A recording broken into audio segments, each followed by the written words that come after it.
వచ్చి మచ్చిక చేసుకోవడం, లేదంటే కనుక పాతకాలంలో చక్రవర్తుల్ని మచ్చిక చేసుకోవడానికి సామంతరాజుల అవతారం ఎత్తి అప్పట్లో కొన్ని బహుమానాలు ఇచ్చి మనం ప్రశాంతంగా బతికేయాలనుకోవడం. ఇప్పుడు అట్లాంటి పరిస్థితి అమెరికా విషయంలో రష్యా చేస్తుంది.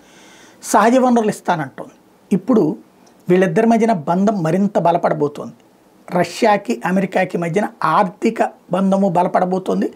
అలాగే గతంలో వేల కొద్ది విధించిన ఆంక్షలన్నీ పక్కకి వెళ్ళబోతున్నాయి. అన్నిటినీ రిమూవ్ చేసేయబోతున్నారు. అదే సమయంలో ఆయిల్ కొనబోతున్నారు. మరొకటి, వీళ్ళిద్దరూ ఎప్పుడైతే ఉక్రెయిన్ అధ్యక్షుడు ఓవర్ యాక్షన్ చేశాడో అమెరికా అధ్యక్షుడితో, మరింతగా వీళ్ళ బంధం బలపడిపోతుంది.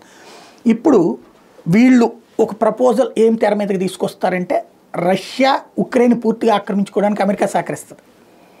ఇప్పటిదాకా ఉక్రెయిన్ ఎందుకు నిలబెట్టుకోగలిగింది? అమెరికా అండతో, యూరోపియన్ నాటో అండతో. ఇప్పుడు యూరోపియన్ నాటో అమెరికా లేదు అంటే వాళ్ళు కూడా పక్కకి తప్పుకుంటారు. అలాంటప్పుడు వాళ్ళు కూడా కలిస్తే పెద్ద యుద్ధమే అవుతుంది, మూడో ప్రపంచ యుద్ధం. వాళ్ళు లేకుండా ఉంటే కనుక అక్కడ పరిణామం వేరేగా ఉంటుంది. ఇప్పుడు వచ్చేటప్పటికి వీళ్ళు ఏం ఆఫర్ ఇస్తున్నారు?